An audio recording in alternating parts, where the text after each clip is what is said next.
بسم اللہ الرحمن الرحیم۔ میت کو دفن کرنے کے بعد قبر میں مردے کی پہلی رات کو لیلۃ الدہن کہتے ہیں۔ یہ رات بہت سخت اور مراحل سے بھری ہوتی ہے، بدکاروں کے لیے وحشتناک جبکہ مومنوں کے لیے بہشت نما ہوتی ہے۔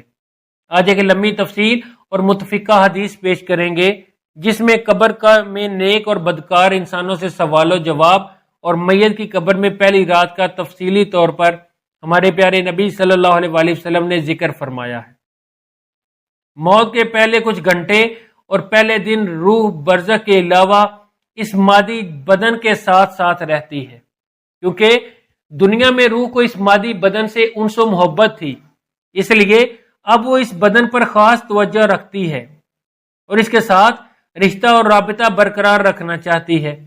غسل اور دوسرے امور سر انجام دیتے وقت روح اس بدن کے ساتھ رہتی ہے اور اس مادی بدن کو دفن کرتے وقت روح خود کو قبر میں دیکھتی ہے۔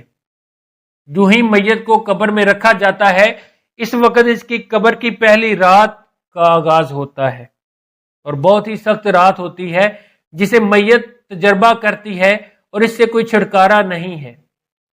حضرت امام صادق کی روایت کو مد نظر رکھتے ہوئے مسلمانوں کی نظر میں قبر اور وہاں کے پیش آنے والے تمام احوال عالم برزخ ہیں۔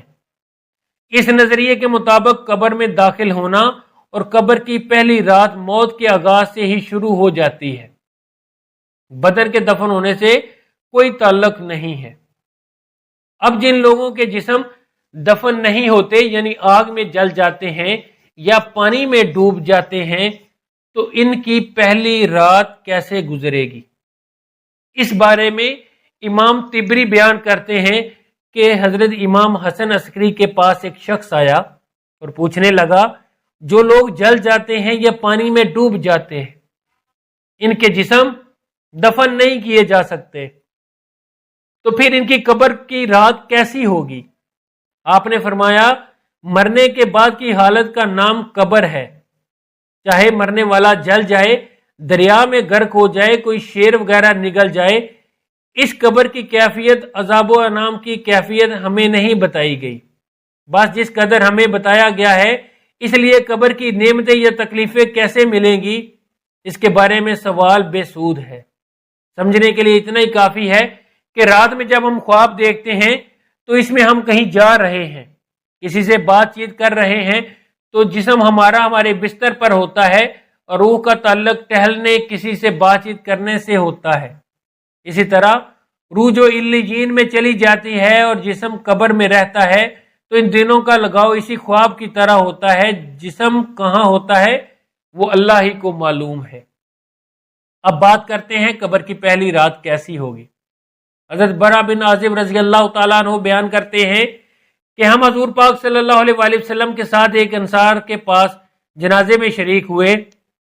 ہم جب قبر کے پاس پہنچے تو لہد تیار نہیں تھی، لہد تیار ہو رہی تھی کہ ہم حضور اکرم صلی اللہ علیہ وآلہ وسلم کے پاس بیٹھ گئے جو کہ میت کے سرانے بیٹھے ہوئے تھے۔ ہم نے دیکھا کہ آپ صلی اللہ علیہ وآلہ وسلم کبھی آسمان کی طرف دیکھتے ہیں اور کبھی لہد کے اندر دیکھتے ہیں جو کہ تیار ہو رہی تھی۔ 3 مرتبہ ایسا کرنے کے بعد حضور اقدس صلی اللہ علیہ وآلہ وسلم نے اس طرح دعا مانگی، اے اللہ میں عذاب قبر سے تیری پناہ چاہتا ہوں۔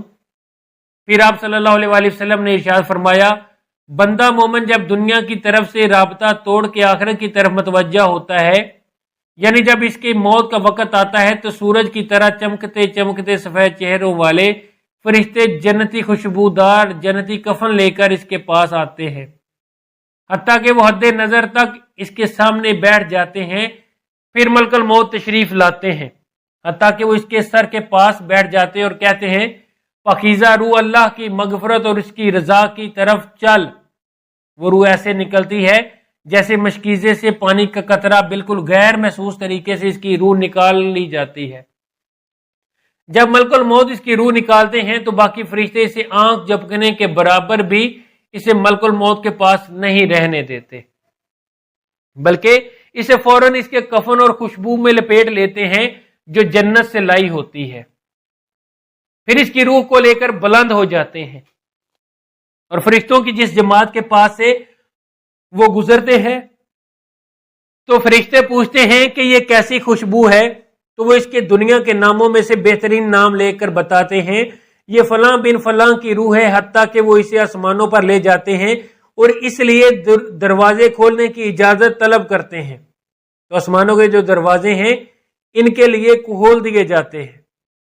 پھر ہر آسمان کے مقرب فرشتے اگلے آسمان تک اس روح کو عزت و احترام کے ساتھ لے کر جاتے ہیں، حتیٰ کہ اسے ساتویں آسمان تک پہنچا دیا جاتا ہے۔ تو اللہ تعالیٰ فرماتا ہے میرے بندے کا نامہ اعمال علیین میں لکھ دو۔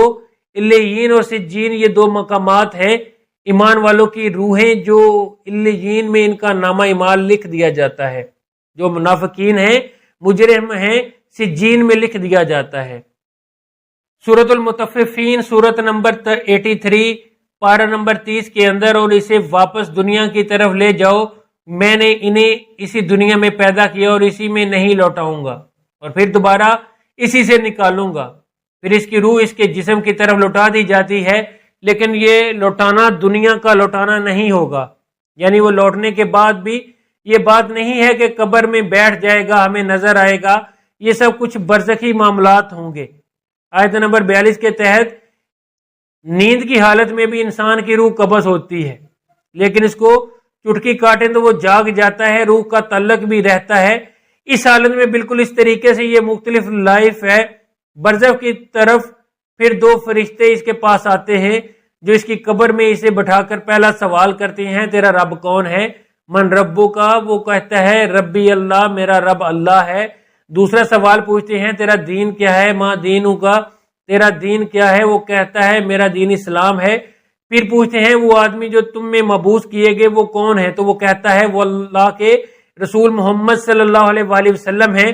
اب جب وہ 3 سوالوں کے جواب دے دیتا ہے تو فرشتے چوتھا سوال اس سے پوچھتے ہیں تمہیں کیسے پتا چلا ان 3 سوالوں کے جواب تمہیں کیسے آئے؟ وہ کہتا ہے میں نے اللہ کی کتاب پڑھی تھی، میں اس میں ایمان لایا اور میں نے اس کی حق ہونے کی تصدیق کی۔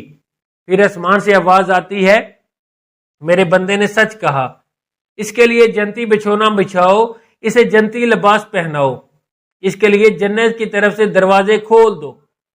قبر اندر ہی جنت کی طرف دروازہ کھول دیا جائے گا، وہیں سے ہوا کے جھونکے اور خوشبو بھی آتی ہوگی۔ حد نظر اس کی قبر کو کشادہ کر دیا جائے گا۔ خوبصورت چہرے، خوبصورت لباس اور بہترین خوشبو والا شخص اس کے پاس قبر میں آئے گا اور کہے گا اس چیز سے خوش ہو جا جو چیز تجھے خوش کر دے، یہ وہ دن ہے جس کا وعدہ کیا گیا تھا۔ وہ شخص پوچھے گا اے شخص تو کون ہے؟ تیرا چہرہ بلائی لانے والا چہرہ ہے۔ وہ جواب دے گا میں تیرا عمل صالح ہوں، یعنی نیک اعمال۔ ایک خوبصورت شخص کی شکل میں اس قبر میں آئے گا تو پھر وہ شخص کہے گا اے اللہ میرا رب جلدی کر، فوراً قیامت قائم کر دے حتیٰ کہ میں اپنے اہل و عیال کی طرف چلا جاؤں۔ یعنی مومن کہے گا اے اللہ جلدی قیامت لے آ، مجھے میرے اعمال کا بدلہ ملے، مجھ سے انتظار نہیں ہو رہا، فوراً قیامت آ جائے۔ جب کافر اور مجرم اور بدکار شخص دنیا سے جاتا ہے تو آپ صلی اللہ علیہ وسلم نے فرمایا سیاہ چہروں والے فرشتے نازل ہو کر تحت نگاہ اس کے پاس بیٹھ جاتے ہیں۔ پھر موت کا فرشتہ کہتا ہے اے خبیث روح چل اب اللہ کے غضب اور ناراضگی کی طرف۔ یہ روح سن کر چھپنے کی کوشش کرتی ہے اور پورے جسم میں پھیل جاتی ہے، تو وہ ملک الموت اس طرح اسے کھینچتا ہے جیسے لوہے کی سلاخوں کو گیلے خون میں اسے کھینچا جائے۔ اس کی نسیں اور پٹھے ٹوٹ جاتے ہیں، اس کی حالت ایسی ہو جاتی ہے جیسے دنی ہوئی روئی میں سے کانٹے دار چھڑی نکالیں، تو روئی کے گالے اس میں پیوست ہو جاتے ہیں۔ پھر ملک الموت سے باقی فرشتے اس کی روح کو لے کر پلک جھپکنے کے برابر بھی وہاں نہیں رہنے دیتے اور اسے بالوں سے بنے ہوئے کمبل میں لپیٹ لیتے ہیں، اور اسے زمین کے مردار سے نکلنے والی انتہائی بدبو نکلتی ہے۔ وہ اسے لے کر اوپر چڑھتے اور فرشتے کی جس جماعت کے پاس سے گزرتے ہیں، فرشتوں کی جماعتیں کہتی ہیں یہ کیسی خبیث روح ہے؟ وہ کہتے ہیں یہ فلاں بن فلاں کی روح ہے، اور اس دنیا کا انتہائی قبیح نام لے کر بتاتے ہیں حتیٰ کہ اسے آسمانی دنیا تک لے جایا جاتا ہے۔ اس کے لیے دروازے کھولنے کے لیے درخواست کی جاتی ہے تو آسمان کے دروازے اس کے لیے نہیں کھولے جاتے۔ پھر رسول اللہ صلی اللہ علیہ وآلہ وسلم ہم نے سورۃ الاعراف کی آیت 40 پڑھی کہ ان کے لیے آسمان کے دروازے نہیں کھولے جائیں گے، وہ جنت میں داخل بھی نہیں ہوں گے حتیٰ کہ اونٹ سوئی کے سوراخ سے گزر جائے گا۔ یہ سورۃ الاعراف کی آیت آپ صلی اللہ علیہ وآلہ وسلم نے پڑھی۔ پھر آپ صلی اللہ علیہ وآلہ وسلم نے فرمایا کہ اللہ تعالیٰ فرماتا ہے، اس خبیث روح کا نامہ مال سب سے نچلی کتاب سجین میں لکھ دو۔ پھر اس کی روح کو شدت کے ساتھ پنچا جاتا ہے۔ پھر آپ صلی اللہ علیہ وسلم نے فرمایا، ہم نے یہ آیت تلاوت فرمائی۔ سورۃ الحج کی جو شخص اللہ کے ساتھ شرک کرتا ہے، گویا وہ آسمان سے گر پڑا تو پرندے اسے اچک لے جائیں گے یا کسی دوسری جگہ پر پھینک دیں گے۔ حضور اکرم صلی اللہ علیہ وآلہ وسلم نے فرمایا، پھر اس کی روح کو وہیں سے نیچے پھینک دیا جائے گا اور وہ اپنے جسم میں آ کر گرتی ہے، اور دونوں فرشتے اس کے پاس آ کر اس سے پوچھتے ہیں، تیرا رب کون ہے؟ اب اس سے بھی سوال ہوتا ہے۔ وہ حیرت زدہ ہو کر کہتا ہے، ہائے افسوس، ہائے افسوس، میں نہیں جانتا، میں نہیں جانتا۔ پھر پوچھتے ہیں، تیرا دین کیا ہے؟ وہ حیرت زدہ ہو کر کہتا ہے، ہائے افسوس، میں نہیں جانتا، میں نہیں جانتا۔ پھر اس سے پوچھتے ہیں، جو شخص تم میں مبعوث کیے گئے وہ کون تھے؟ تو وہ کہتا ہے، ہائے افسوس، ہائے افسوس، میں نہیں جانتا، میں نہیں جانتا۔ پھر آسمان سے آواز آتی ہے، اس نے جھوٹ بولا، اس کے لیے جہنم کا بچھونا بچھاؤ۔ اور بخاری میں الفاظ ہیں، اس کے جواب میں فرشتے بھی اس سے چوتھا سوال کیا کرتے ہیں، وہ تو نے خود پڑھ کر سمجھنے کی کوشش نہیں کی؟ یا جو لوگ سمجھے ہوئے تھے، کتاب و سنت پر چلنے والے لوگ تھے، ان کے ساتھ تو کیوں نہیں چلا؟ اللہ تعالیٰ فرماتا ہے، اس کے لیے جہنمی بچھونا بچھاؤ، جہنم کی طرف ایک دروازہ کھول دو، وہاں سے گرمی اور گرم ہوا اس کی قبر میں آتی رہے گی۔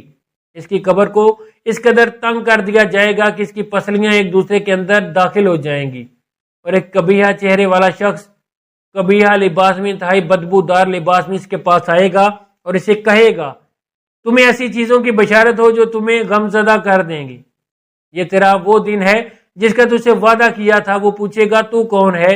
تیرے چہرے سے تو خیر کی توقع نہیں آتی۔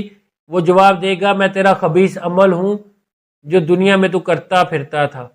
پھر وہ کہتا ہے، اے میرے رب، قیامت قائم نہ کرنا، اے میرے رب، قیامت قائم نہ کرنا۔ اللہ پاک سورۃ یاسین کی آیت نمبر 52 میں فرماتا ہے، یعنی جب قبروں سے نکالا جائے گا تو مجرموں کو وہ نہیں کہیں گے، ہائے افسوس، ہمیں کس نے ہماری قبروں سے نکالا؟